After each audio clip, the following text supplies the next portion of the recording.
value. Value means importance, worth, or usefulness of something. Value is akin to mattering. Mattering means the importance or significance. And what about this freedom to be equal? It is not only that he has showed us who he was, he is showing us in real time, and we must believe him. You cannot say on a Monday that you support Dr. King and on a Wednesday refuse to tell his story. You cannot say...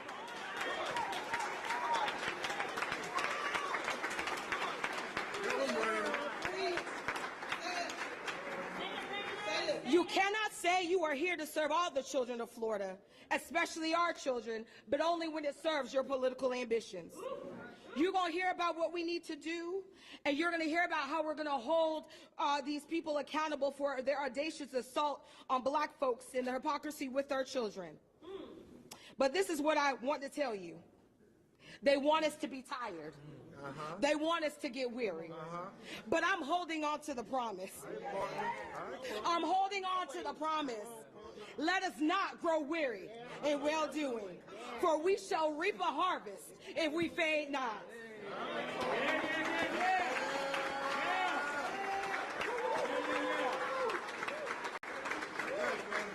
And now I'm going to introduce Senator Gerald D. Thompson.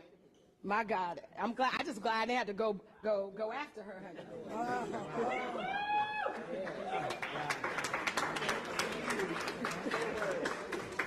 Thank you, and good afternoon.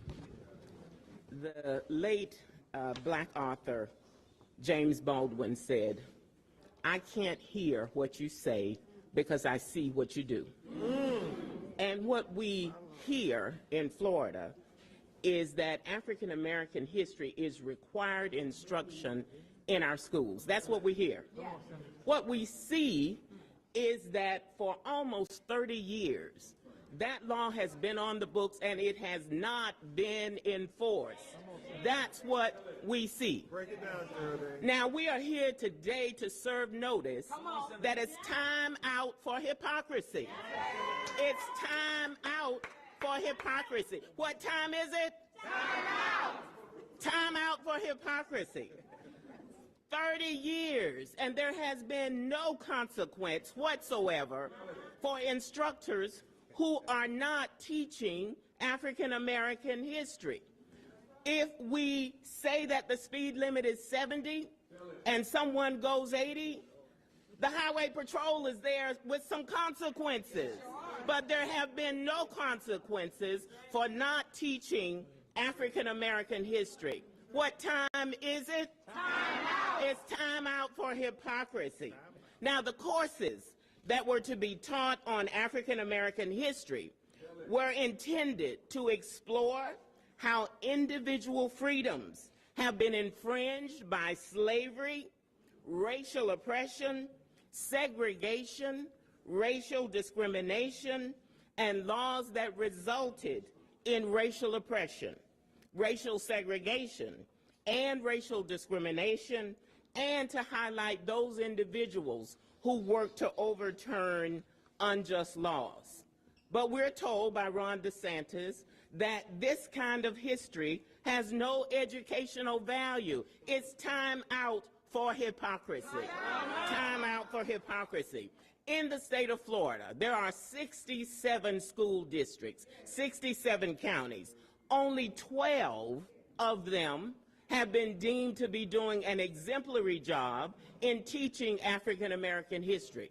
And this determination was made by the Commissioner of Education's African American History Task Force. 12 out of 67. What time is it? Time out. Time out for hypocrisy. Now, what are we going to do in terms of consequences? If it's not taught, someone needs to be held accountable. That's right. Someone needs to be held accountable. The 12, those districts that are exemplary, what are they doing differently? Well, they've adopted textbooks that depict African American people. Do you remember seeing African American people in your textbooks? No. It's time out for hypocrisy. Time out. What time is it? Time out. Time out for hypocrisy. So they have textbooks They have staff training. Do you know there are some instructors who were surprised to know that in 1994 this law was put on the books? Why would they be surprised? Because no one ever told them. No one ever said you have to teach this. And so what time is it? Time out for hypocrisy.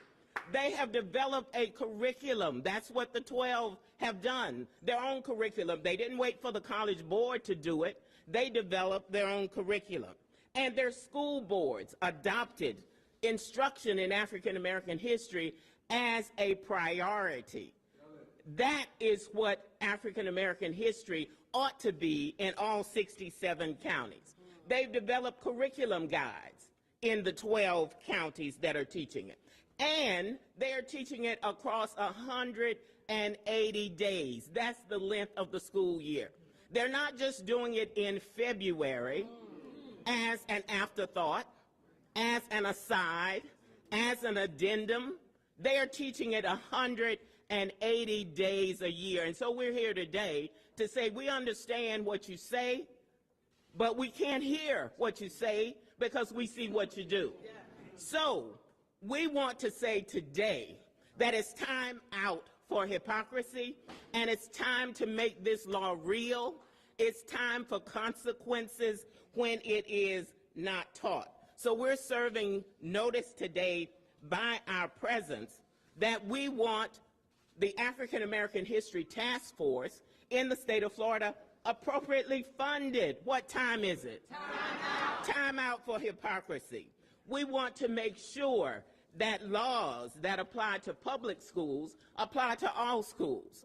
I'm working with Representative Gallup Franklin, and we have a bill that says that any school that receives tax dollars would be required to teach African American history.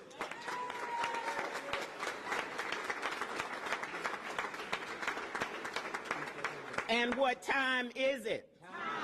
Time out for hypocrisy. So we want the African American History Task Force appropriately funded. We want recognition that this has educational value, that our lives and our contributions have educational value. And remember Governor DeSantis, remember Commissioner Diaz, remember all of the officials. We can't hear what you say because we see what you do.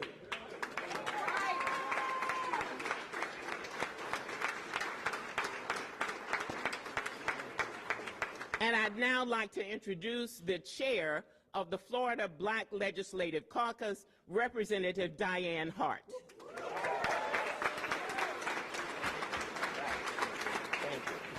Thank you. Before I begin, I'd like to say to the former representatives who are here this afternoon, thank you for joining us. That's Senator Tony Hill, Senator Dwight Bullard, and we also have Senator Lorraine Osley standing up at the top. I also want to thank NBCSL. For those of you all who don't know what that is, that's the National Black Caucus state legislators, for having Representative Flowers here from Arkansas with us today. Everybody all around the country knows how important this is. Amen. The goal is the advancement of knowledge and the dissemination of truth, said President John Kennedy. Good afternoon. I'm State Representative Diane Hart, representing House District 63. I also serve as chair of the Florida Legislative Black Caucus, which she just told you. I also chair Region 6 for the National Caucus of Black State Legislators. I'm here to disseminate some truth today. We've been here before. Under this governor, our people have been attacked, our culture has been dismissed, and now we're being told that our history lacks educational value. Education is a critical part of an individual's personal foundation, and when you choose to build a foundation on falsehoods, lies, or by simply erasing history, you've laid a foundation that will ultimately fail. I can only think of one reason why this state, a state that my colleagues and this governor have called the freest state in the country, would try to hide the truth. They're afraid. What are they afraid of? What is the governor afraid of? They're afraid that by learning the truth about African American history, that black children will change? Are you afraid that the truth about what has inspired in America will ruin the vain perspective of American exceptionalism that we push on the world? Are you afraid that your children and grandchildren will see you in their textbooks in direct opposition to the notion that all of us are created equal? I've learned that fear and intimidation will never stop the truth. Truth is something unlike fear that never dies. Amen. All students deserve a quality education that is honest about our history, and it's time that our state stop trying to hide it. While our history is being erased before our eyes, legislative leaders have launched another attack on our education in the form of HB1. The last thing we need is to move to a private, more of our public education system, to privatize more of it. We know that these private schools have a history of curriculums that do not teach or value black history. It's time to give parents more choices in public education that highlight the full experience of black America.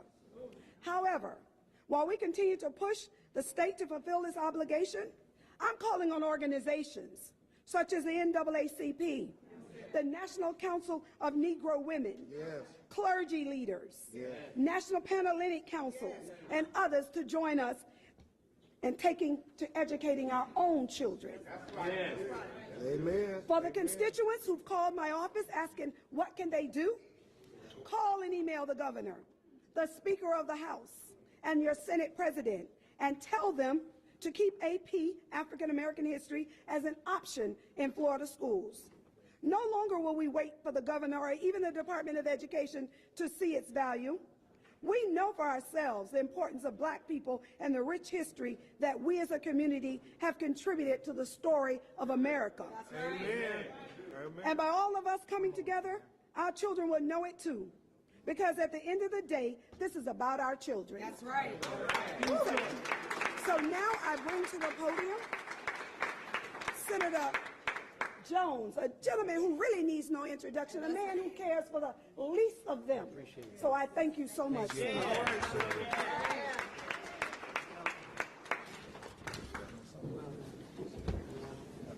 I want to start off by talking to my colleagues who stand with me. In church, we sing a song, "We've come this far by faith, leaning on the Lord." But then it goes on and say, trusting in his holy word. He has never failed us yet.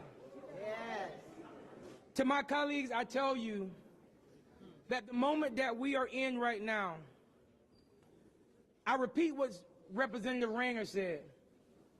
Don't get weary in well-doing, because we will reap a harvest, but we cannot give up. I want to thank the clergy from across the state who are here. It's too many to name. I want to thank Attorney Crump and the student leaders who are here today. But I want to go back and thank, once again, my colleagues in both the House and the Senate who are here today. We're not standing here for an exercise. That's right. We're not standing here because it's cute to stand here. We're standing here because we're resisting and we refuse to allow this to happen. We are dealing with the structure of a system that continues to perpetuate racism across this country and in this state. And let me clear this up. This is not just a Florida problem. Hear me what I'm telling y'all. Florida is just a petri dish. Tell it. But people from across the country should be concerned of what legislatures and what governors are doing and what they are watching Florida to do, because they believe if it can happen in Florida, it can happen in Tennessee, it can happen in Colorado. We want to resist right here, right now. Ron DeSantis is a problem, but he is not the problem. The problem that we are facing is that we are not dealing with the bigger issue at hand. Crumbling schools. That's right. dilapidated buildings in our communities, high property insurance, like Leader Driscoll said. These are the issues that's being ignored because we have to deal with the promotion of Jim Crow 3.0 by people who don't know and don't care about what's happening in black communities, but they desire to referee how you teach our history. Time out. Focusing on AP African American Studies, that's what we're dealing with now. But the bigger issue that's at play is being ignored. We're being told to simply cry about it by the governor's staff. That's what he said. Time out. But we will not do that. Now this has our full attention, not just here within the state of Florida, but across this nation. Not just with politicians, but with community leaders. Not just with adults, but with children also. Amen. Florida offers several cultural AP courses, including European history, including Japanese language and culture, including AP German language and culture. Just like those histories has value, God dog it, my history got value too.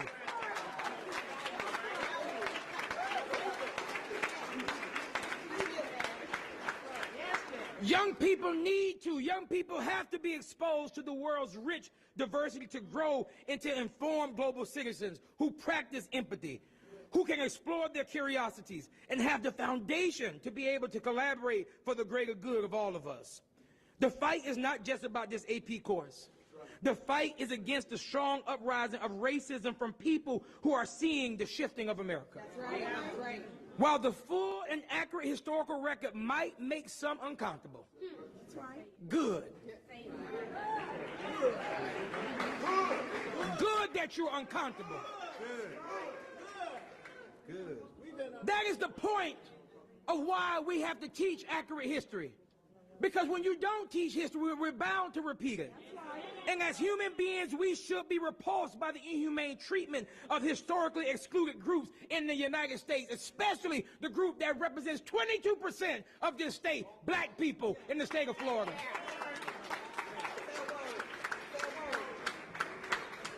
We have to get serious about returning power to the people of this state. But let me tell y'all something, because I started off with it and I'm going to end with it. We've come this far by faith. Leaning on the Lord. And if you're going to believe in the Lord, you leaned on somebody. And I'll tell you this. I have faith in people. And I have so much hope in our future. We have always recovered. We have always been resilient. And we will always resist. You beat us and we recovered. You sprayed us and we recovered. You disenfranchised us and we recovered. And we have to remain strong and resilient as we have always done, even through this, until no one can bother us again. But here's what my hope is. Come on. And here's where I will end. We are not afraid to solve these issues ourselves. That's right. Because we understand ain't nobody coming to save us. Amen. And we get it. And because nobody coming to save us, we're going to save ourselves.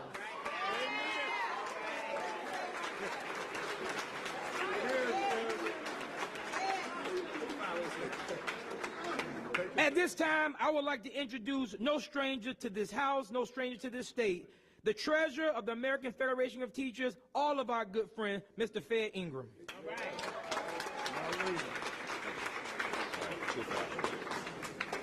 Hi, good afternoon to everybody. My name is Fed Ingram. I represent 1.7 million teachers from across this country, inclusive of 200,000 of those teachers right here in the state of Florida that represent 2.8 million children here that are being taught by my colleagues right now as we speak. In those classrooms, we have social studies teachers and civics teachers and people who care about history who are afraid to teach honest history. Mr. DeSantis, what part are you afraid of? Is it slavery? Is it civil rights? Is it Reconstruction? Is it the fact that we've had a president who looks like me? What part scares you, Mr. DeSantis? You are the governor. You are not the king. Our history matters. Because all history matters. The truth matters. And sometimes in America, our history is good, bad, and ugly. But all of it needs to be taught so that our young people can make conscious decisions for themselves. And so we're asking you on behalf of all of these teachers who create all of this great learning and all of this great teaching that's going on in the state of Florida, leave us alone. Let us do our job. Give us the resources that we need. Give us the magic working material that we always ask for, because that's what we need to create a better environment for our students. Let me say to the general public, this is not step one for Mr. DeSantis. Mr. DeSantis has banned books in the state of Florida. Mr. DeSantis has said openly and loudly that he is going to take over school boards and politicize them for his own good. Mr. DeSantis is trying to squelch teacher voice. Teachers are in the classroom and afraid to say anything about what happens to their children. Mr. DeSantis does not want us to teach honest history. Mr. DeSantis is running against people who are LGBTQ in this state. And this is about AP African American history. Sir, the best and brightest of our students would take this class. It's an optional class. It is something that we want and what we need to invest in our community so that the state of Florida is part of the United States of America, Mr. DeSantis. So I will simply end with this. We have some young people here who are our best and brightest. These young people, regardless of where they come from, their social, economic background, no matter how they look, no matter what their culture is, they deserve the best of what we have to give them. And to say, Mr. Diaz and Mr. DeSantis, that this has no educational value, shame on you. Shame on you, Mr. DeSantis. All of these people came here today to speak truth to power. But we have lawmakers in here who are committed to standing together, and so I want to thank them for that. We have clergy and pastors from all over this state who are committed to preaching this in their pulpits to let you know that we're not afraid of you. We have community activists in here whose names will never be said, but they will do the hard work of organizing against what is not right. So, Mr. DeSantis, again, you are the governor. You are not my king. And we will teach AP African American history. Thank you. I want to introduce to you. I'm sorry. You good? No, you good. No, you good. Well, like you could dig it, Fed. But he deserves. He needs no introduction. Please, let's bring up to the stage Mr. Ben Crump.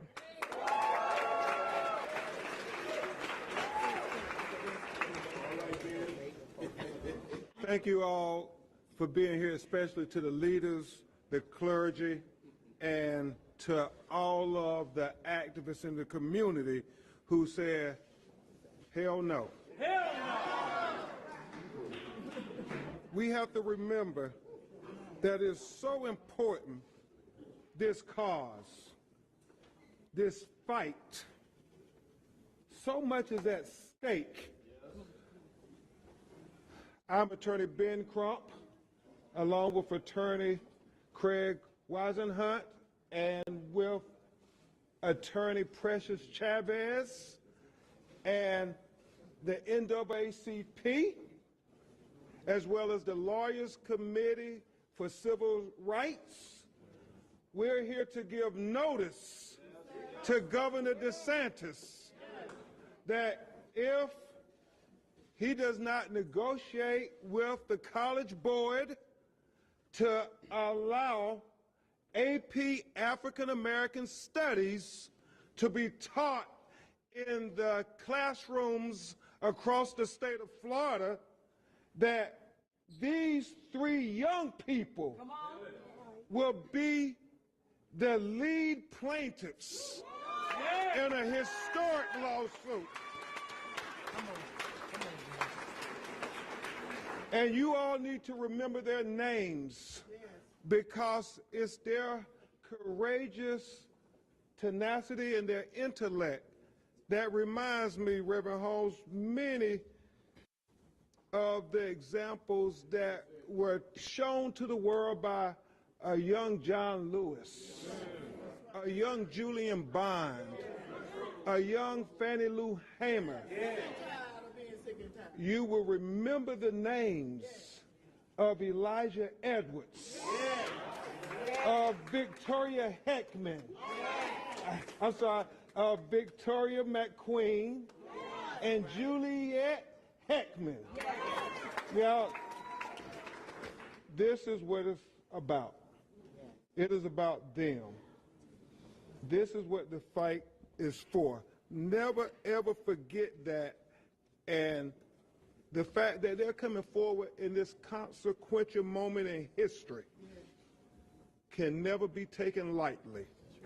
Now, you're going to hear from them in a minute after you hear from my co-counsel, Craig Wisenhut, who has previously been victorious in challenging Governor DeSantis with the mask mandate.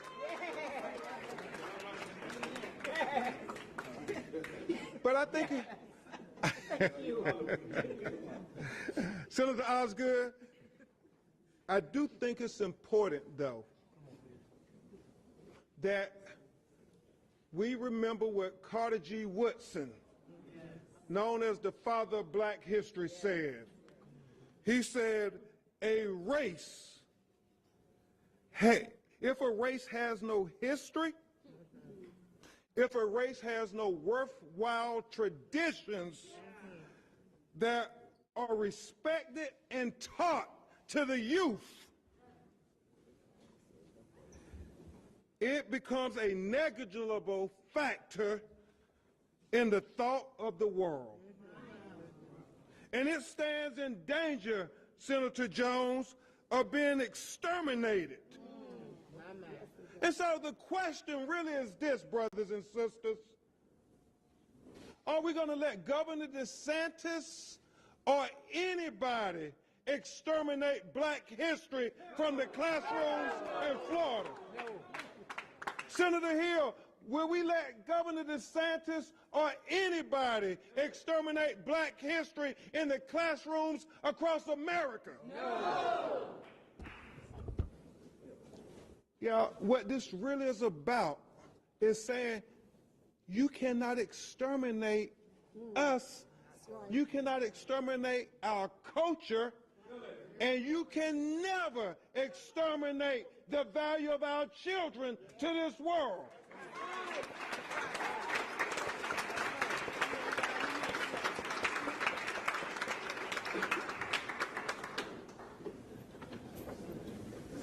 Governor DeSantis, are you really trying to lead us into an era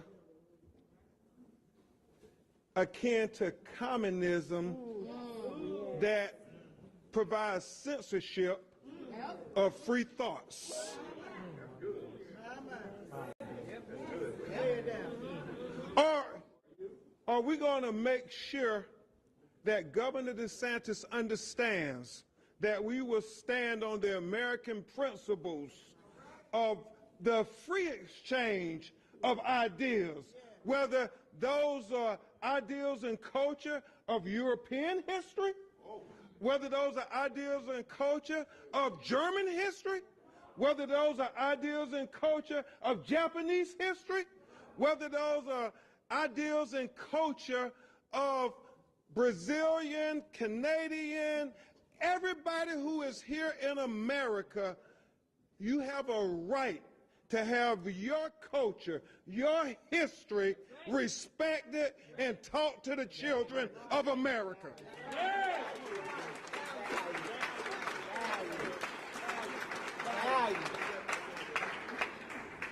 We say no to censorship. We say yes to community.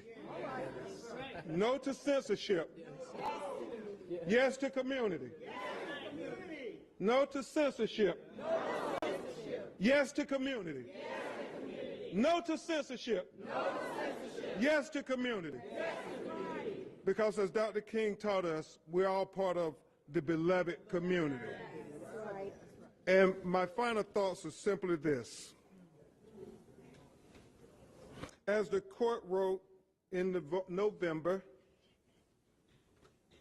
when it granted an injunction against the university boards, it is not for the state of Florida to declare which viewpoints will be deemed orthodox and which will be forbidden from its university classrooms.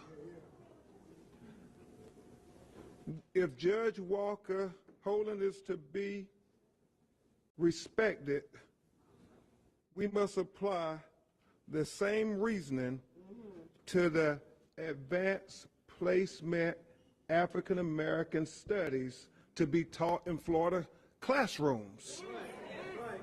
The First Amendment protects our students in allowing them to receive essential education on the history of African American and Black studies, the court held.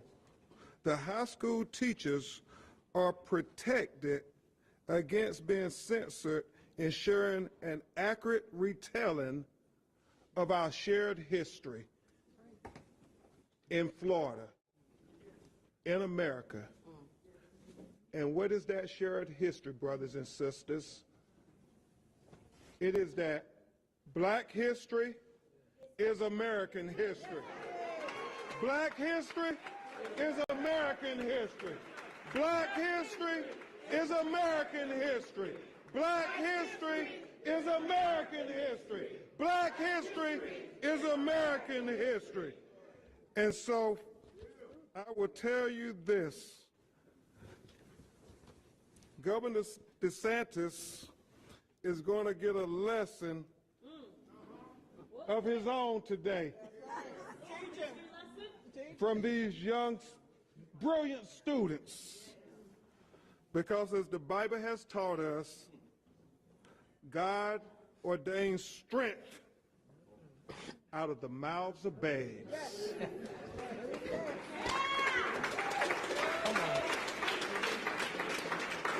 And before you hear from these brilliant students who represent the best that we have to offer the future, I want to have you hear a little bit about the technical arguments of the lawsuit that will be filed or interplayed in the current lawsuit that is in the federal courts from a great lawyer, a great advocate, Attorney Craig Wisenhunt.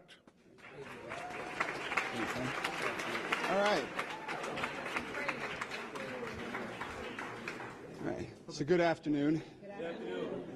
I know that everyone's truly excited to hear technical legal arguments at the end of a lot of rousing speeches, but bear with me.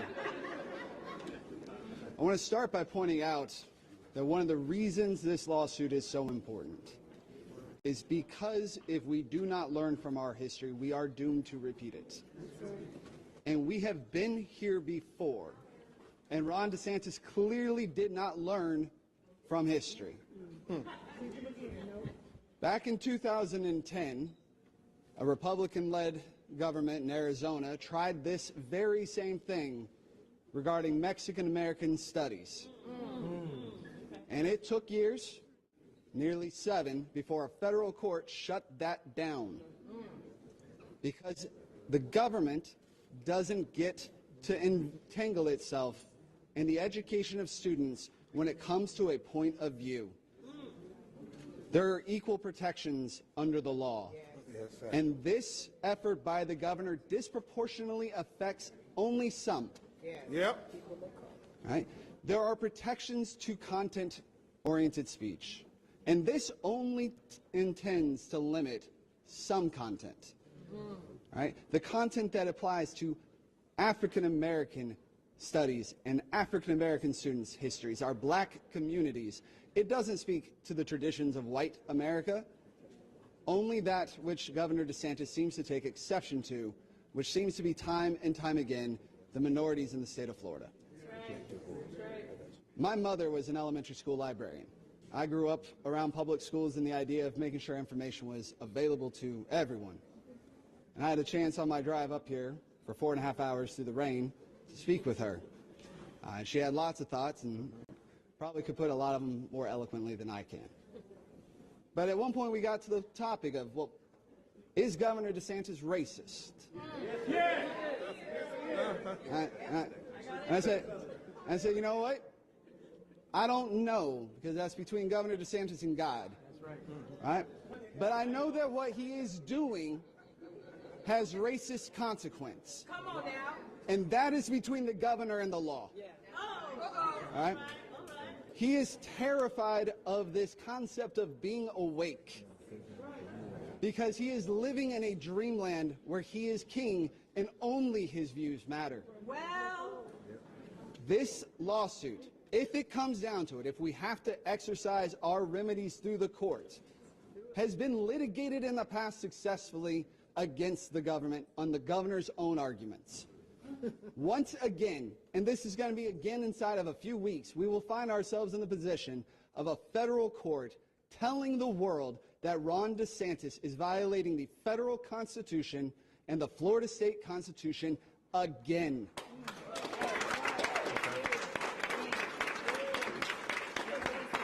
These students deserve better than the leadership we have seen so far. yes, they do. This country deserves better than Ron DeSantis' flawed sense of priorities and questionable views on morality and race. We can do better, and if we have to do it through the courts, we will. Amen. Thank you. Thank you, Attorney Wisenhunt. First, we will hear from a young man, Elijah Edwards. Take your time. Take your time. Good evening, everybody. Good evening. Okay. Dear Governor DeSantis, this is not a school assignment or random spewings from a kid who doesn't know anything, but this is a factual account of how I personally feel about your decision to deny me and my fellow students our rightfully deserved AP African American Studies class. But first, let me introduce myself. I'm Elijah Edwards. I'm a lamplighter, community leader, and 10th grade gifted and magnet student at Sale High School. As I have gone through my years of schooling as a black kid in Florida, I have realized that I have not learned much about the history or culture of my people outside of my parents and close relatives. This fact unsettled me for some time. But after I heard that there might be an African American Studies AP class, I was ecstatic, because next year I will be taking AP classes and wanted that class to be one of them. I could already imagine the insightful discussions and daily new history facts.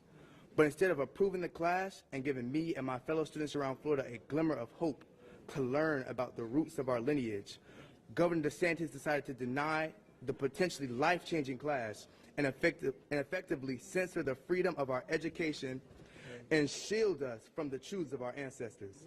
I can't believe that this is 2023 and America is talking about censoring education. This is America, not a communist nation.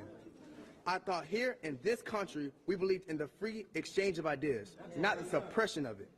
I don't expect much to change in Mr. DeSantis' mind, but he has the power to work with the College Board to approve the valuable curriculum that is so desperately needed. I hope he does. It would make it so Florida students have the opportunity to expand their horizons and learn about not only their cultures, but those of their classmates. This diversity is what makes both Florida and America so wonderful and unique. Thank you. Thank you, Elijah. And his parents are also here with him. Thank you.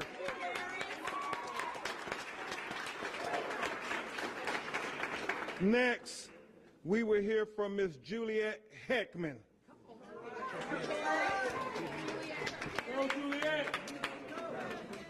Good afternoon. My name is Juliet Heckman, and I'm a junior at Leon High School here in Tallahassee, Florida.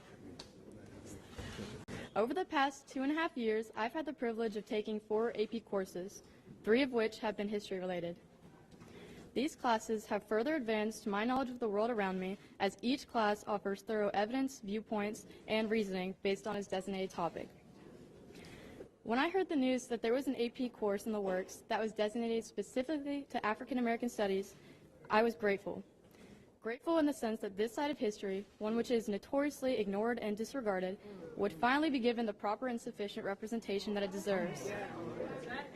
I was grateful that there was an interdisciplinary course that not only goes into depth on the history of African Americans, but also emphasizes the contributions made by them that have built the foundation of our country itself. Now, you can only imagine how me and many of my classmates felt when we recently learned that because we live in the state of Florida, we would not be given the opportunity to take this course because it, and I quote, lacks educational value. Every single AP course that I have taken has significantly advanced my knowledge and understanding of our world and has inspired me to learn more, and I have full confidence that this course would be no different. Simply because Florida lawmakers may be uncomfortable or even afraid with the course's criteria because it is too woke, does not grant them the right to take away this opportunity from thousands of students across the state. That's right. Times are changing, education is expanding, and students have higher levels of curiosity than ever before. It is not fair for our education to be constricted under the ignorant opinions of those who reject a course that is designed to only advance our understanding of the world around us. This is not a course of indoctrination. It's a course that dives deep into the history, culture, arts, literature, and advancements that African Americans have and continue to make in our country. A greater understanding of this honest history is necessary in order to fully comprehend our country's origins and the contributions that have been made to lead us to where we are today. Thank you.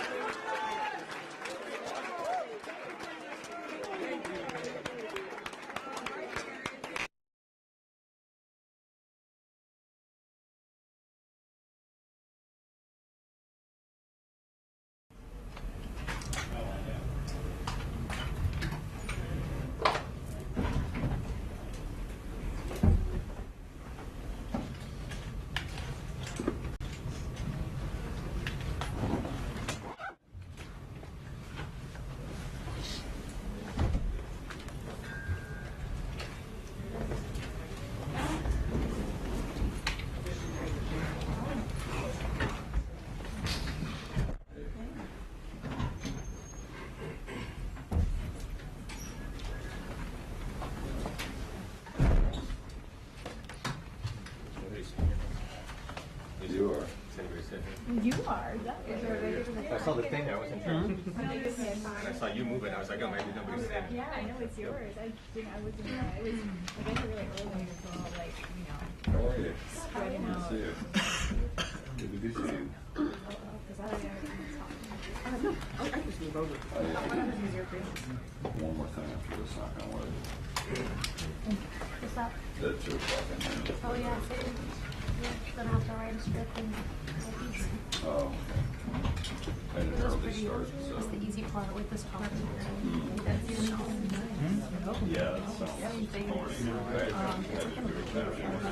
So I have to keep a little profile. Why? Well, I think it's also already have it.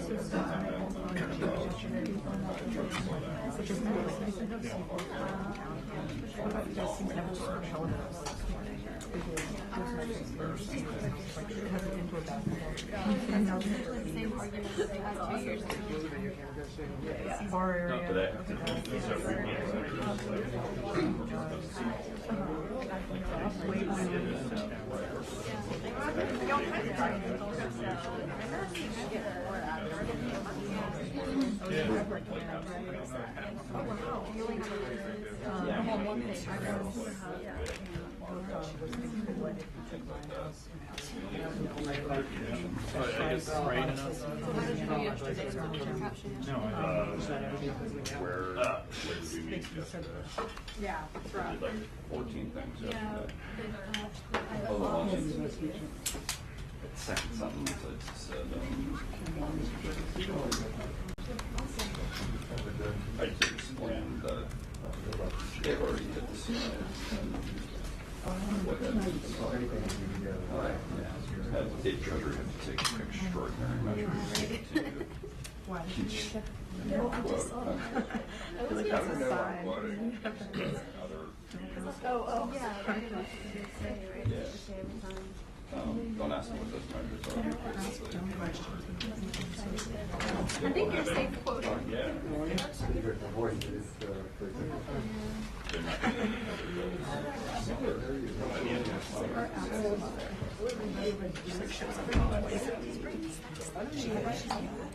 Wednesday.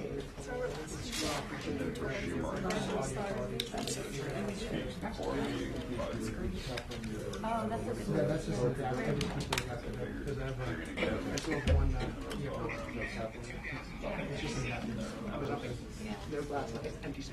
I usually put teaching class on just keep them. Honestly, I would, except the DASR requires a certificate. It's not the general ESR. Yeah. No, it's not taken. It's open. Sorry. Just the busiest it's been. No, what the hell? Because of hiring engineers. No, it's raining. Two engineers. Really? Yeah. I lost my umbrella too. Oh, it's I'm gonna level it up. too bad it's all older. I'm actually surprised it's not snowed yet. Last year it snowed by January.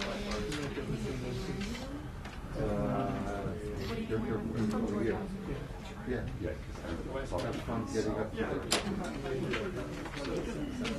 Yeah, I want to use start stop. I'll record it. Yeah, for sure.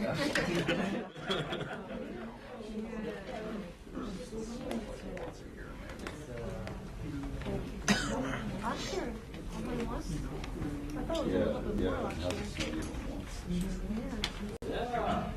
That's crazy. Heads up, they're coming up now.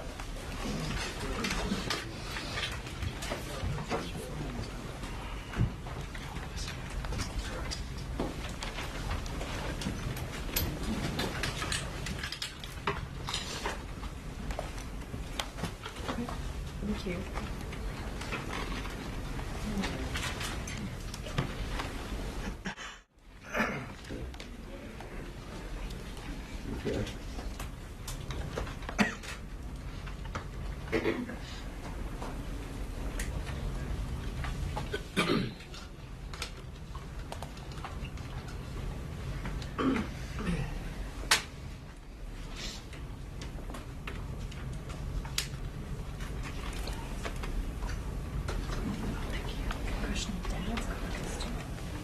What?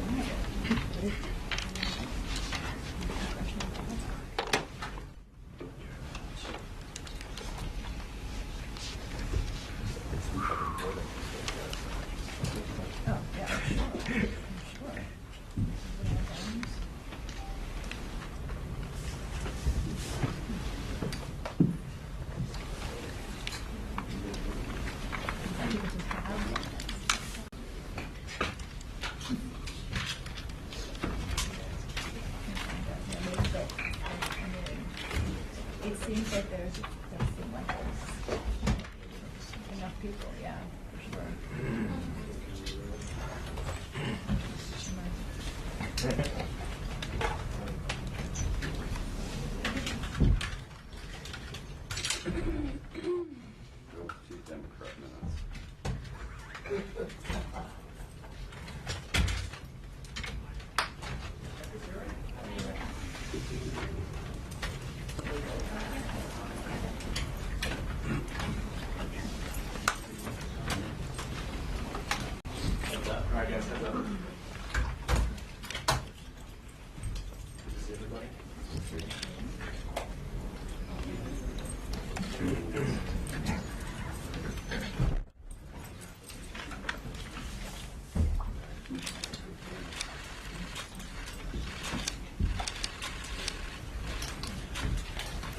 Good afternoon, everybody, and it's my pleasure for the first and certainly won't be the last to welcome my friend, colleague, and the great Democratic leader in the House, Hakeem Jeffries, to our Senate gallery. We'll be going over there. You'll be hearing a lot from us together, and let me call on Hakeem. Start it off.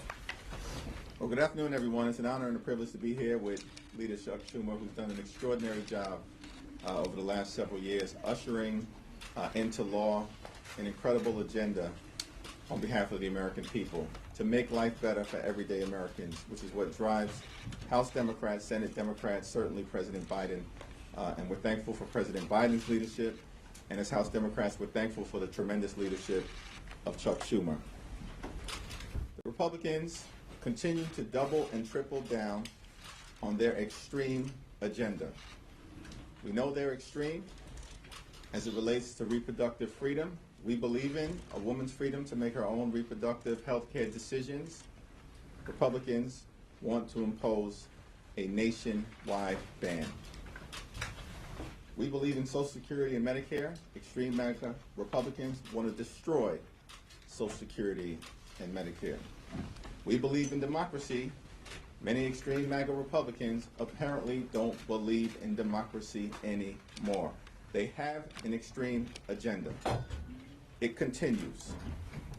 And the so-called Fair Tax Act is another example of the extremist agenda that Republicans are trying to jam down the throats of the American people.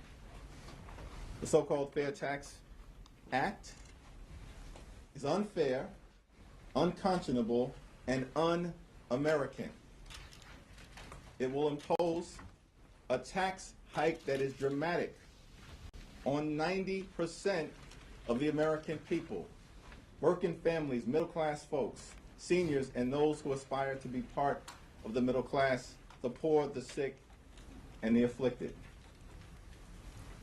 It will impose an age tax on older Americans in this nation who throughout their lives paid into the system through income tax and now will be double and triple taxed by the imposition of a 30% sales tax that would create an enormous burden on older Americans in this country.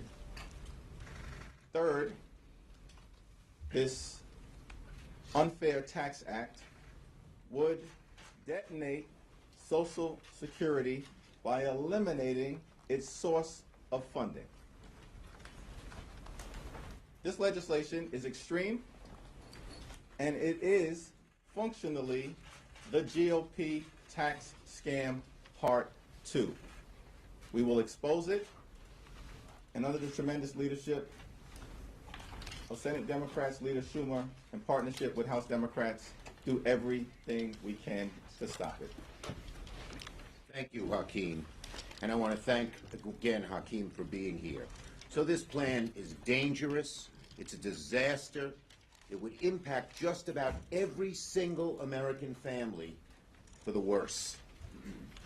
It cannot be understated how devastating this would be to just about every family. This so-called fair tax plan is the craziest yet. It's a real doozy. It's hard to believe they came up with it. It would completely abolish the IRS, no more IRS, and just impose a 30% tax on everything.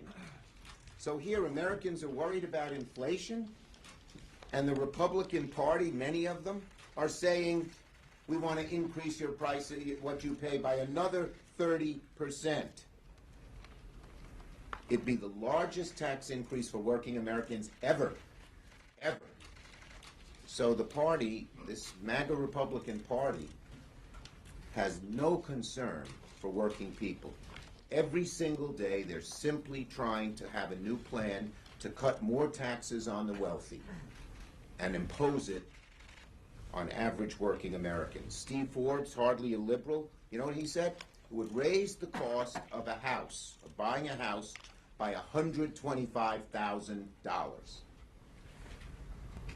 It would raise the cost of buying a car by $10,000. It would raise your average grocery bill by $3,500 a year. People are complaining about the high prices of groceries. Eggs are already too high.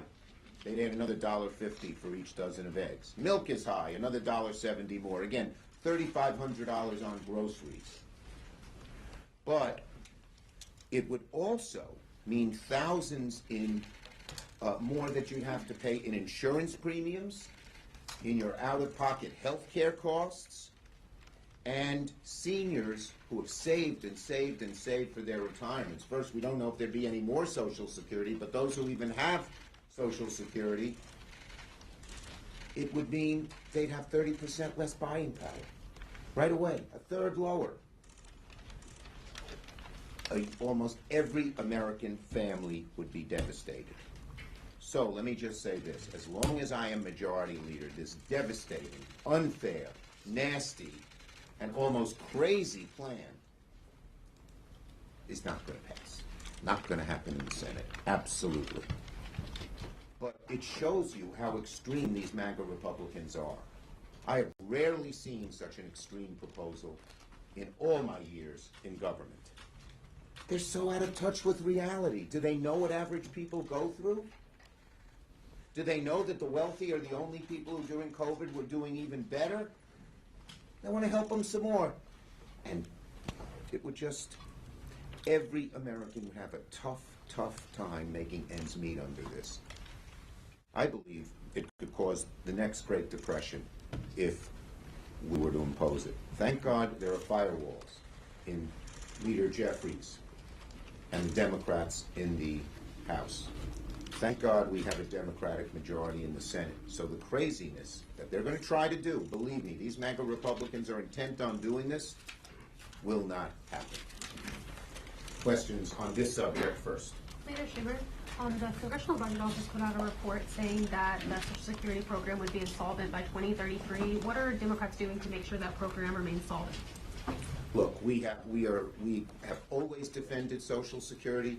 We will always defend Social Security. Democrats had a plan to make sure that Social Security is solvent. This plan would kill Social Security.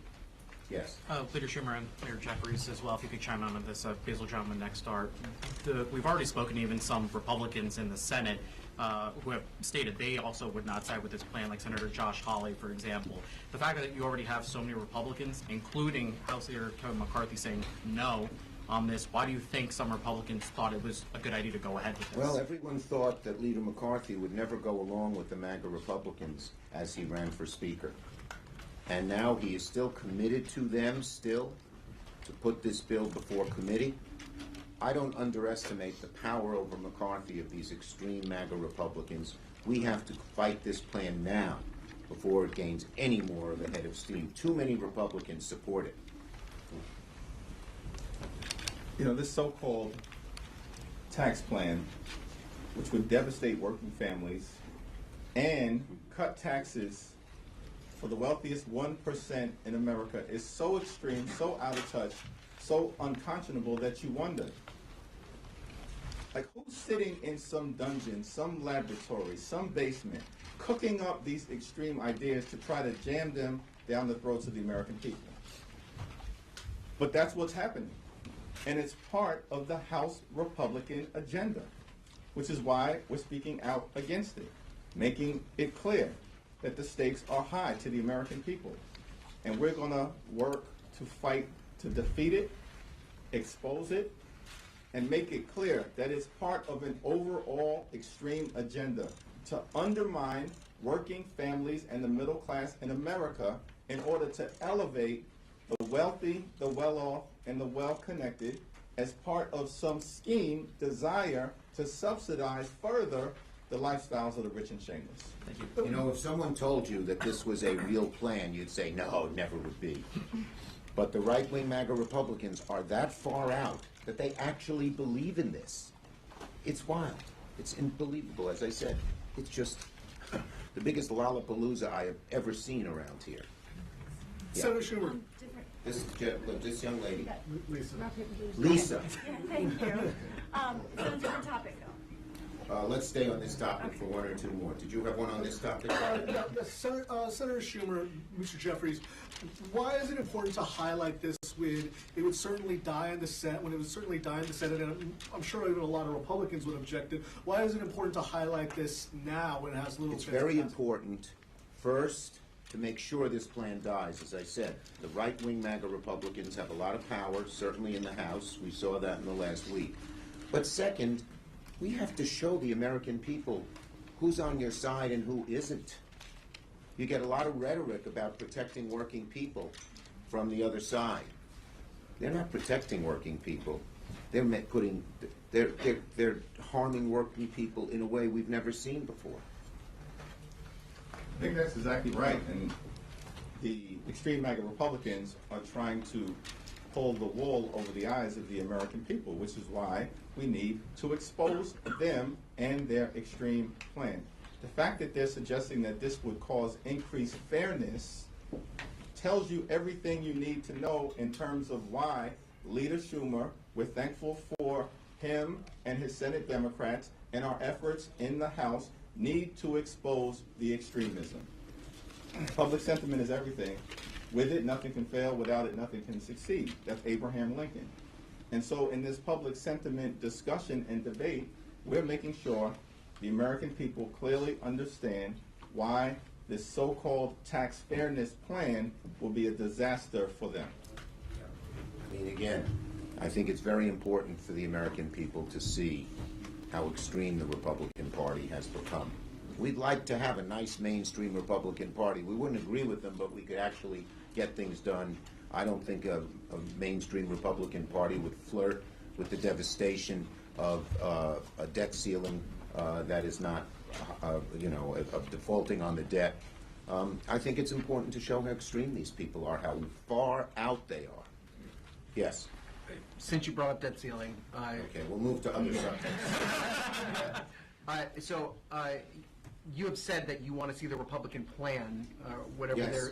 you want to see them put the cuts on the table. Senator Manchin suggested today that he would prefer to see Speaker McCarthy meet with President Biden to have a conversation about it. Do you find any value in the president negotiating with Speaker McCarthy about Until this topic? Speaker McCarthy has a plan, and a plan that can pass in the House with his Republican support, his going to the White House is like going with no cards in his hand.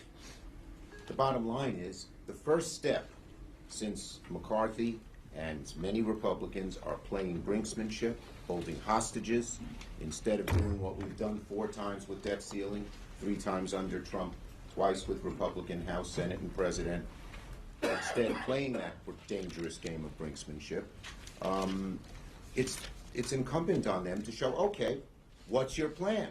We have a plan. Pass the debt ceiling without hostage taking, without any brinksmanship. What's their plan? They haven't shown it. They have an obligation on something as serious as the debt ceiling to show it. Show us the plan. Show the American people the plan. Show your own caucus the plan and see if you got the votes to pass it. Mr. Jeffers, can you answer that question? Do you think the Speaker should meet with the President on debt ceiling? I associate myself with the remarks of the distinguished gentleman from New York.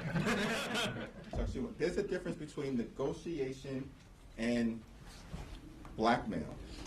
Negotiation, as Leader Schumer has indicated, we have a plan, pass the debt ceiling consistent with what has been done under Democratic presidents and Republican presidents, including 3 times under former President Trump.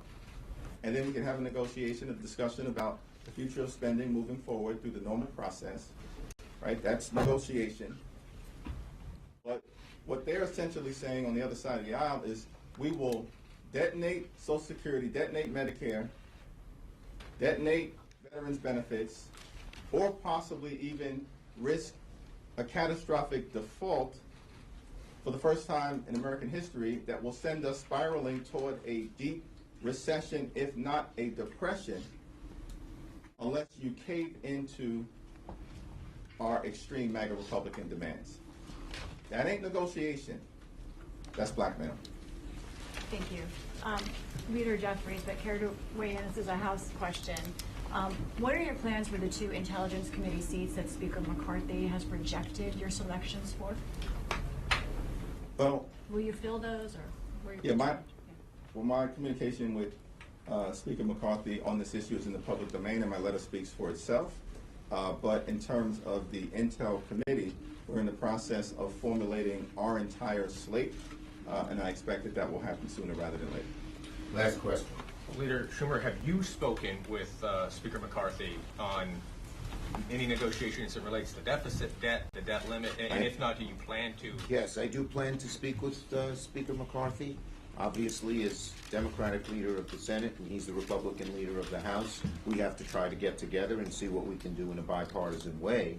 That's true. But on the debt ceiling, you know what I'd say to Speaker McCarthy when we sit down? Show us your plan. All right. Thank you, everybody. Thank you. Take care.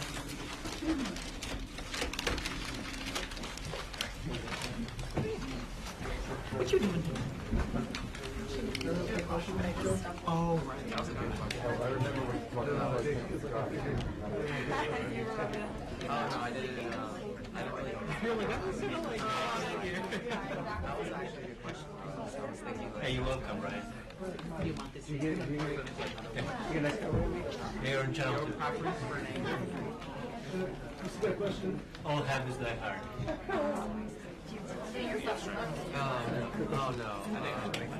We just know each other.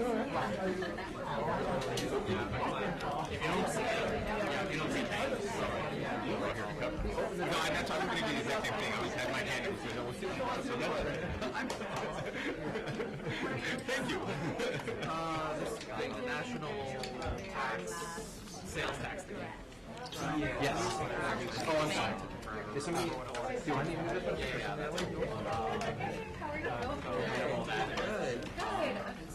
I don't think we actually met a person. Yeah, I was going to say. I was like, I wouldn't support that. Wow. So,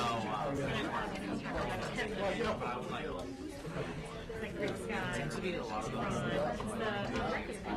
Oh, so yeah. From the house of like product. I have to like look at it exactly. Apparently McCarthy also puts it now, but that's why I wanted to ask the question. I'm like, so you're just like, it's like a flower hose or just standard, like expanded, like so it's just like, it's like you don't really trust them. Alright. Well, I'm paraphrasing. But like, it's like, we're gonna like, you can't just but right now. I gotta go. I don't know my stress. Put all this together. Have fun, alright? It's like,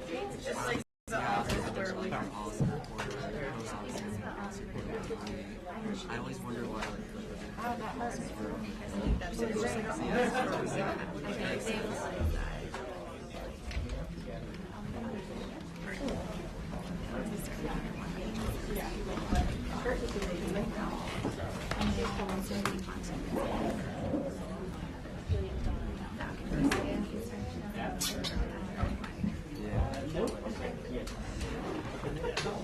Nice.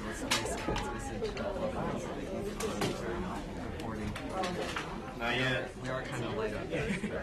Well, the next 6 months is going to be like all budget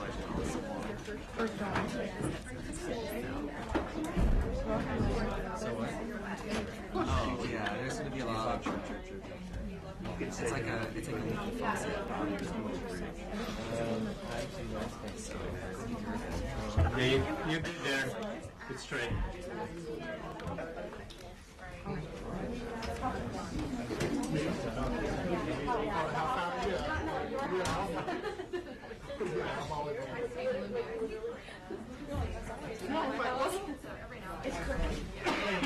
It's correct. Is it? Yeah. Oh, yes. Those. Yeah, well, this should be email. Use the little level on your iPhone. Hey, there's a level on your iPhone. The one time you ever get to use it. Yeah. Where is it? Is it in the compass? Yeah, it's just like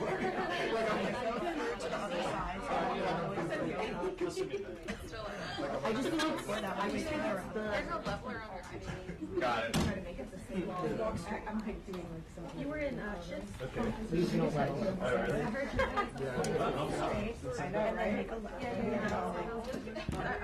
Well, that's actually pretty good. Yeah. Perfect. That's perfect. Perfectly balanced. It looks a little annoying.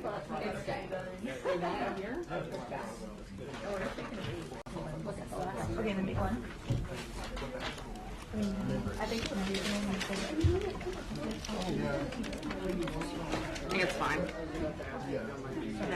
get somebody, you know, it's like gonna block them. Yeah, no, You know, Well, are they gonna, worst case scenario, what do you want to try to do? Then put on the other side? they are. I see it.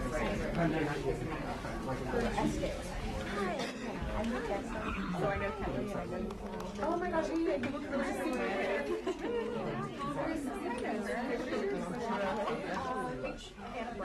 yeah, you gotta talk.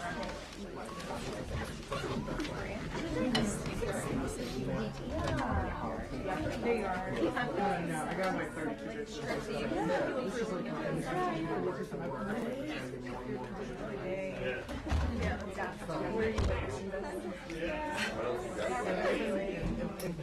This may be my last. I hope. There's nothing else going on. There's literally not a single person. It's better than when you're on campus and there's no. Well, you could.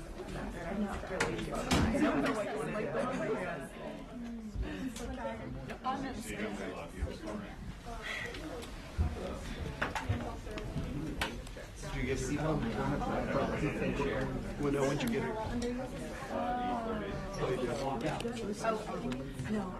You done for the day? Good for you. Really great.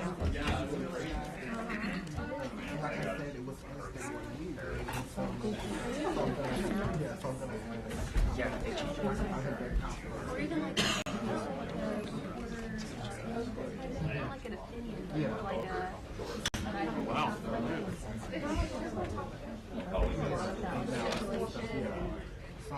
I'm interested in those too. Because who are you being here? We already know Oh, yeah. Did you see the chandeliers?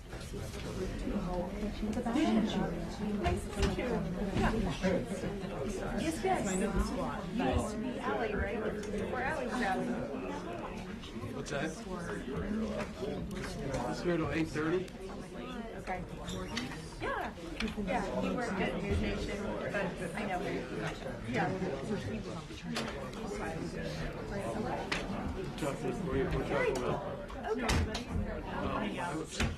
I wasn't even paying attention. Yeah, originally, but it was Justin Harrison. I was just snapping away, but I had to go chase down the sample stuff.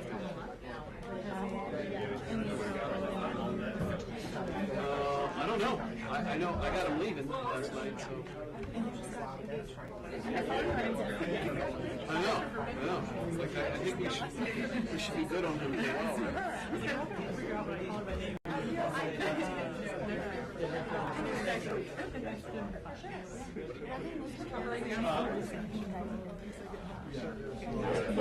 Yeah, definitely don't like that. Like calling the voters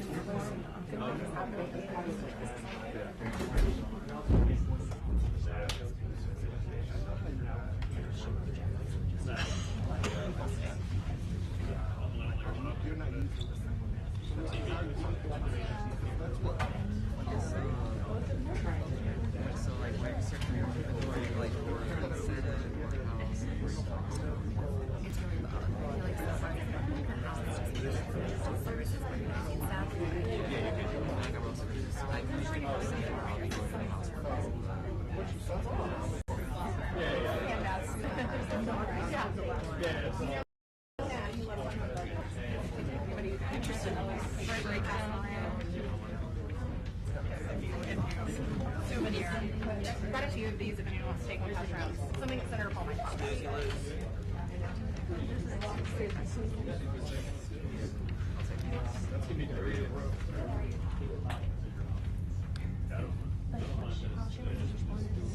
Yeah, they can.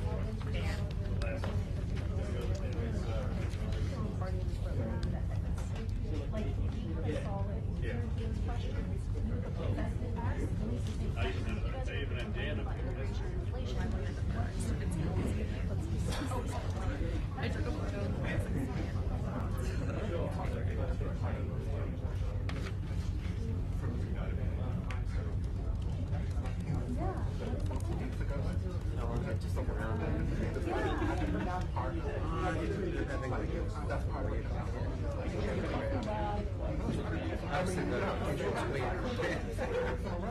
We ended up doing 2 hits, though. That was yeah. It was worth it. Yeah. Well, I want to welcome everybody. Thank you for coming. There will be more members joining us. I'm Senator Ron Johnson from Wisconsin. I'm the bean counter of the group, so I guess I'm going to lead off this press conference. I'll start just by saying when I got here and when Senator Paul got here in 2011, we were $14.8 trillion in debt. We're spending about $3.6 trillion a year. Revenue is about $2.3 trillion.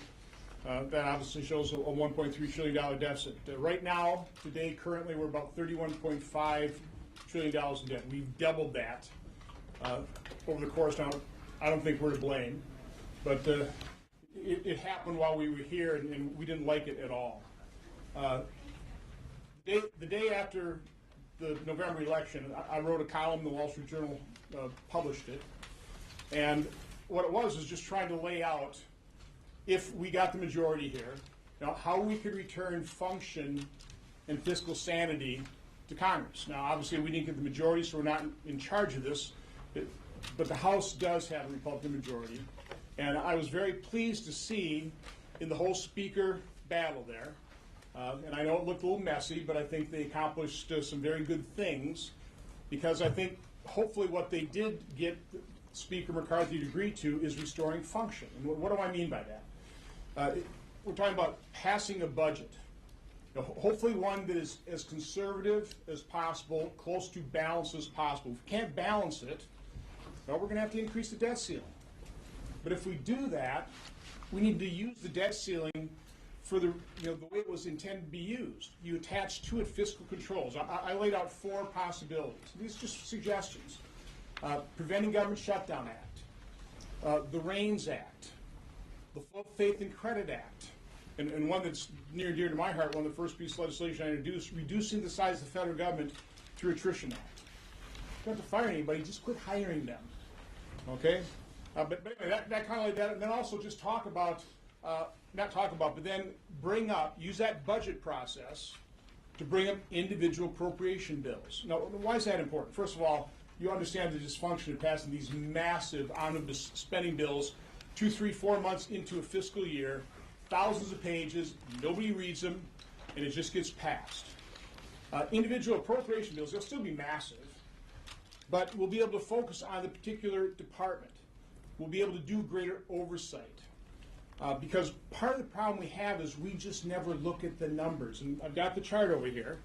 I thought it was interesting when we were going through that debate prior to the omnibus vote. I was asking reporters, I was asking my colleagues, do you know how much we spent last year in the federal government? And quite honestly, nobody knew. But it wasn't their fault. Nobody knew because we never even talked about it. And I think when I told people $6.3 trillion, a lot of people were shocked. I think most people were shocked. And they should be shocked. Because if you take a look in 2019, prior to the pandemic, we spent $4.4 trillion. That was in all federal government spending was $4.4 trillion. Had the pandemic not occurred, had we not busted the budget with, unfortunately, an awful lot of wasteful spending reacting to it, and just grown that $4.4 trillion by the rate of inflation and population, last year we would have spent $5.1 trillion. Why do I point that out? Because we're so tantalizing, or we would have been so tantalizingly close to balancing the budget because last year we got $4.9 trillion worth of revenue. So we need to understand these numbers. We as a Congress need to be looking at these accounts, at these departments. We need to fully understand how the federal government is spending the taxpayers' hard-earned money, and we're not doing it right now. So I think there are a number of us that are talking to our House colleagues, meeting with them. I think the main purpose of this press conference, from my standpoint, is to offer support. That they're in the driver's seat. They can pass these bills. They can make this happen. Now, what happens to what they pass in the Senate? That's the next step. But initially, we want to convey to our House colleagues that we respect what they've done. They've got a big task ahead of them.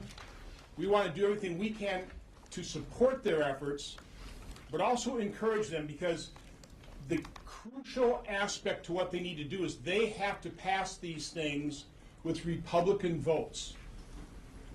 Now, there's a number of us who have never voted for an increase in the debt ceiling. Now, I would vote for an increase in the debt ceiling if we attach to it certain fiscal controls. And we as senators who have taken that position in the past, we need to, again, provide that support for our colleagues in the House, fiscal conservatives, that also will take votes they've never taken in the past. But if we want to have the best result, they're going to have to take those types of votes this year. So again, we're trying to be supportive here. We'll be talking, we'll be meeting with them. And with that, I'd like to turn it over to my colleague, Senator Cruz.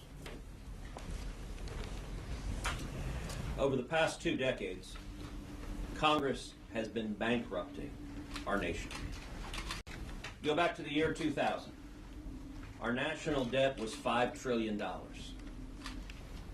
That sounds like a wildly different world than where we are today, because it was a wildly different world. Think about that for a moment. 42 presidents over the course of more than 2 centuries had built up a total debt of $5 trillion. Then a Republican came into office, George W. Bush. And over the next 8 years, under a Republican president, our national debt went from $5 trillion to $10 trillion. We doubled the national debt in just 8 years.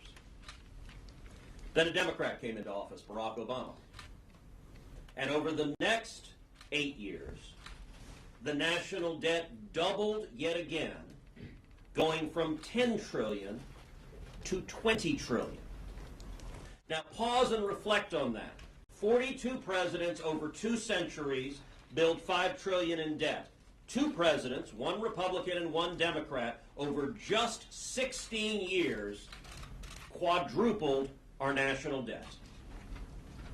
And now, over the last 6 years, again with a Republican president and a Democrat president, we've seen national debt grow from $20 trillion to $31.5 trillion. This is unsustainable.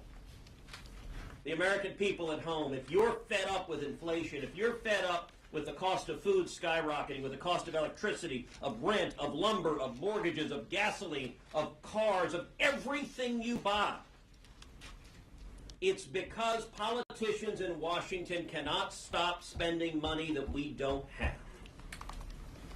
Now, we are at a moment in time, because the American people elected a Republican majority in the House, where we have an opportunity to stop the madness.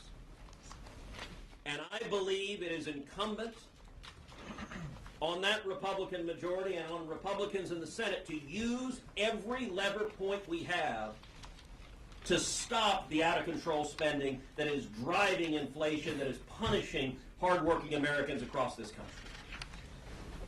As everyone here is writing, the debt ceiling is coming up.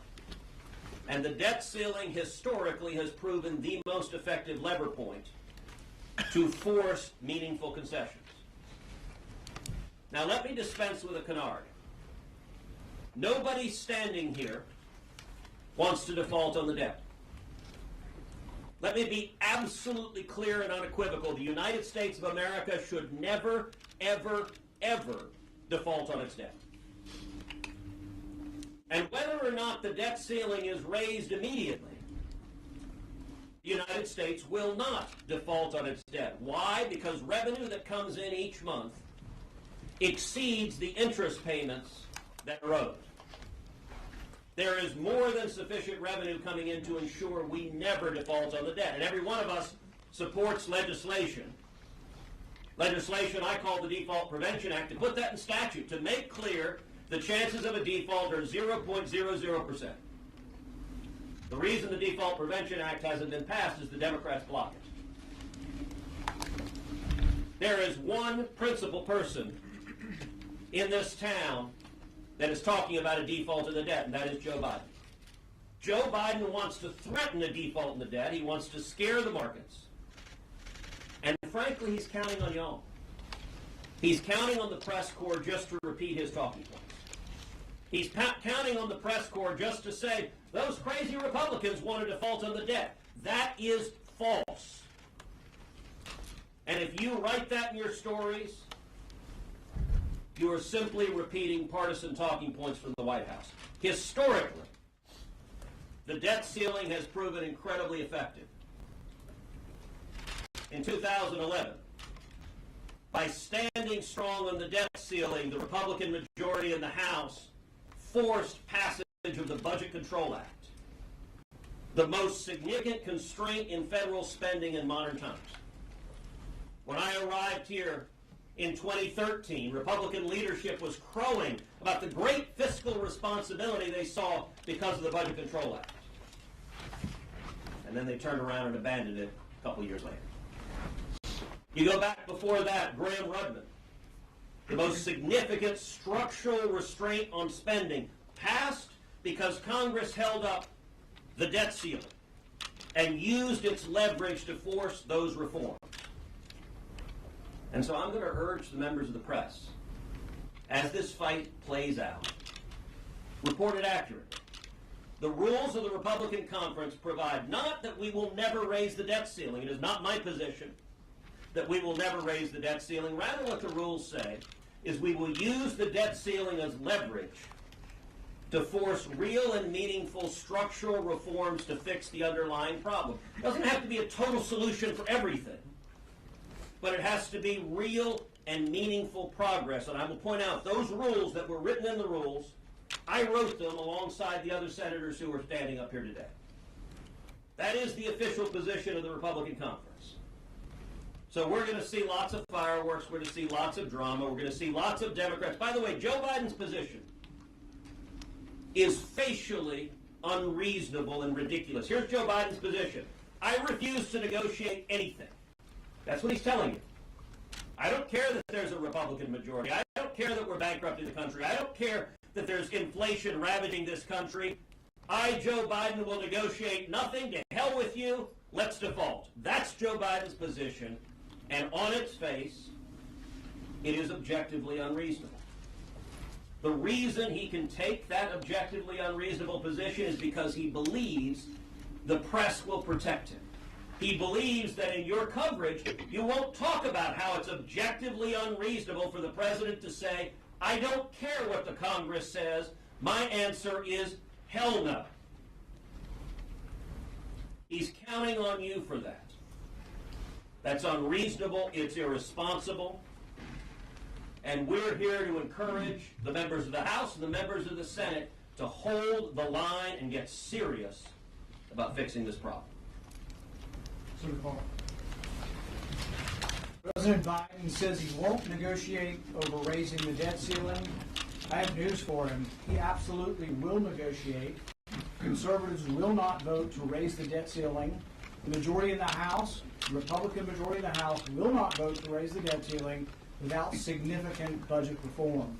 The greatest threat to our country is, and the greatest threat to our national security is the debt.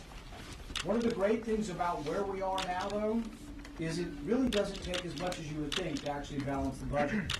In Europe, over half of the countries balance their annual budget. We think of Europe, of Germany and Sweden, of having these large governments, and they do, but they're actually fiscally responsible in the sense that they spend what comes in.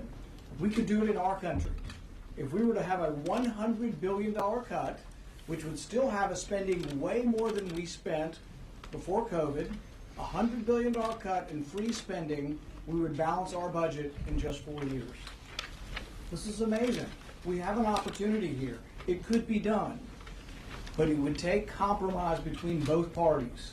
Republicans would have to give up the sacred cow that says we will never touch a dollar in military, and the Democrats would have to give up the sacred cow that they will never touch a dollar in welfare. Everything would have to be looked across the board.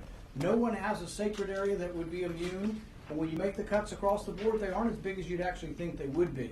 It's a responsible thing to do, but President Biden needs to know, absolutely, he will negotiate, and it's better to start now. First, I want to thank the House. There's a lot of things the House has done in the last 3 weeks to do exactly what they campaigned on. And my goal is that the citizens start doing the exact same thing. We have a Republican Party out around the country. We need to have a Republican Party here, and Republicans need to stop caving. With regard to the debt ceiling, the far left, the big government crowd, and Wall Street tell you all the time, they put out all the time, you have to spend more money, run up more debt, and raise taxes. And if you ever say that you need to stop, then they say the world will end, and we'll have plagues that even Moses would flinch at. It is a complete lie. We can balance the budget, right? Our states do it, countries do it. Now, if we don't balance the budget, who makes money? Well, DC bureaucrats do really well. The people that make money off of government, they do really well. Wall Street sells a whole bunch more bonds, they do really well. The rich are going to continue to get richer. And guess what happens to the American public? Their mortgage rates go up, their credit card interest rates go up, eggs cost more, meat costs more, and the average American is paying for all this. Now, I did this. I did this when I was governor. I walked in with a $4 billion budget deficit, and the same thing happened. If you don't spend more money, borrow more money, Florida had borrowed a net additional $1 billion a year for 20 straight years, and they were going into default on their debt. We balanced the budget. We actually cut taxes. In 8 years, we grew our economy, I think, by over 20%, and we added 1.7 million jobs. This is all doable, and if we don't, when anyone goes to the grocery store this week, you can blame everybody in D.C. that's not willing to live within our means for your interest rates going up and the cost of your eggs and meat going up. So you heard Senator Cruz talk about how quickly we got into this pickle, basically just a little over 20 years, which gives you a little bit of extrapolate that into the future. And the only politician that's had the nerve to put a budget out has been from the president, Biden. So he, unapologetic about it, shows us from this $31 trillion we're in debt, taking all of us to $45 trillion in just 10 years. And that's way under the mark because interest rates have gone up 4 percentage points by the Fed here recently. So a couple of little fun facts. You remember before Christmas I asked a reporter to tell me what 1% of 30 trillion was? Anybody remember that? Remember, it wasn't easy to come up with it, and the first guess was 300 million. Well, it's 300 billion. The numbers I just gave you in terms of what Biden is unapologetically and brazenly saying for the future of our country, 45 trillion in debt, doesn't take into consideration the interest cost and the crowding out. And the reason I want you to know what 1% of 30 trillion is, take 4% of 30 trillion. That's the interest that's going to get priced in to the cost of carrying this debt. You do the math with what we're currently paying in interest, that's as much interest as we just spent on that monstrosity of an omnibus bill that just went through the door at 1.7 trillion. And these are numbers for future generations. You ought to just think, what the heck is going on? Who is running the show? And the other thing Senator Cruz said, it's been an equal opportunity endeavor between Democrats and Republicans. Because the folks that have been running the place have been looting the place in the sense that, sure, with the printing press in the basement, with a credit card that you can swipe year after year, any knucklehead could do that.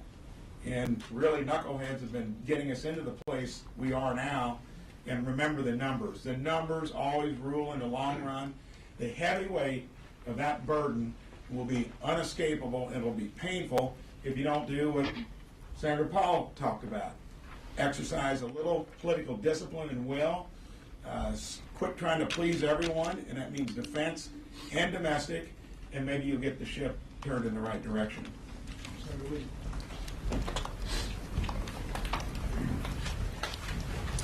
Bipartisanship is very common in some areas and less common in others. Tragically, increasing the debt ceiling has been a bipartisan venture. And it's happened in a way that sort of pits us together as Americans, not as Democrats against Republicans, so much as Washington, D.C. and Wall Street against everyone else. America's poor and middle class have been ravaged by this pattern and practice of abuse, one that enriches a small handful of elites at the cost of everyone else. I keep thinking about how prices have increased over the last couple of years. Just in the last couple of years, the average Utah family's monthly living expenses have gone up $1,000 a month every single month. That's a recurring expense. That is the direct, foreseeable, and in fact foreseen and avoidable result of Congress pushing the button over and over and over again to effectively print more money.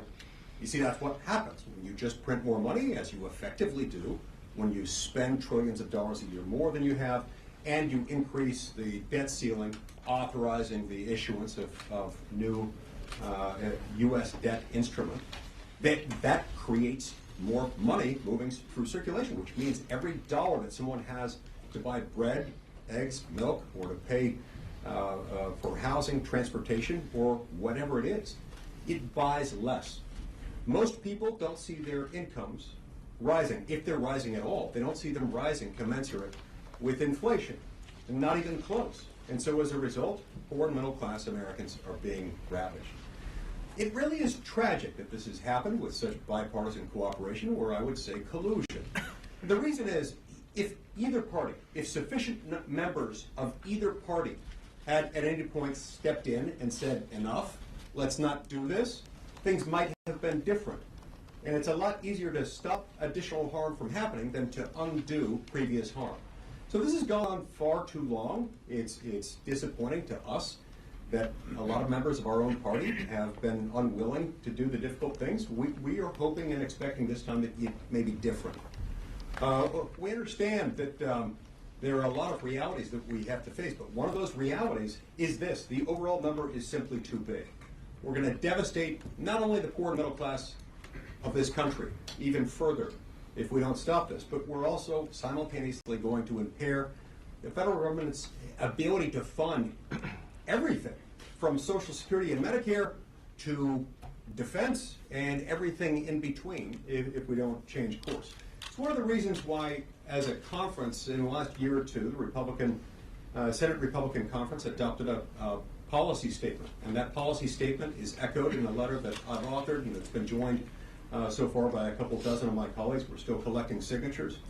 A letter addressed to President Biden in which we echo our conference position, in which we explain what it is that we're going to do. The conference position itself says that it's our policy that, quote, any increase in the debt ceiling must be accompanied by cuts in federal spending of an equal or greater amount as the debt ceiling increase, or meaningful structural reform in spending. And so, look, it's got to be different. It has to be, because the consequences of staying on the same course are too devastating for us to contemplate, certainly too devastating for us to accept. Any questions? Sure. Senator Johnson, I understand and what Senator Cruz said earlier about the leverage point that you have here, but when we talk about debt ceiling and we talk about spending, they are two different pieces of legislation functionally. So how would you go about this? What would make you feel comfortable in voting for raising for the debt ceiling? Are you talking about the next spending package? Or are you talking about cuts to an existing spending package? And just functionally, what would that legislative package look like that you would feel comfortable supporting? They're already enacting special measures, and that will go on for months, potentially. Again, we're looking for the conservatives in the House, Republicans, to lead in this effort. And we're going to hopefully influence what they're asking for in exchange for an increase in the debt ceiling as they're putting together their budget. I mean, it's all wrapped up together. You have the budget. If the budget's not balanced, you're going to have to increase the debt ceiling. You're going to have to increase it anyway because of what has been agreed to in the past. But we can't really predict exactly when those votes are going to come. But we're just, before you here today, saying that in order for us and hopefully our Republican colleagues to agree to increase the debt ceiling, whether it's once or twice, we need to attach to it fiscal controls or other spending cuts. Exactly what those are, we're not willing to lay out here today. We're going to be doing that in consultation with the House. I mean, that would be a big part of it, though, right? What you're willing to cut? Like, at what point would you, I mean, Senator Paul, you alluded to it, that you've got to touch things like the Pentagon, you've got to touch entitlement programs probably. At what point will Republicans definitively say, these are the programs that we think should be cut, and how much they should be cut Again, back. we can't really say that. Again, I'm personally more concerned about the structural changes right now. I mean, the Preventing Government Shutdown Act, the REINS Act, full faith and credit. And that's an important piece of legislation. I think Senator Scott is reintroducing that. That was a Pat Toomey bill. And that just basically says with the revenue coming in, there's no reason whatsoever to default.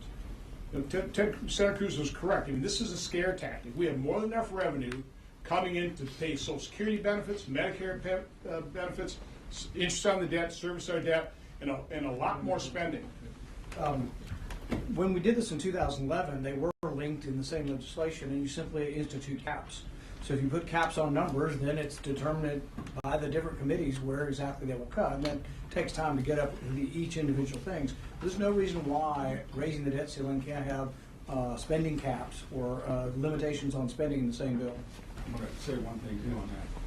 So recently, did you hear the news where the Pentagon did an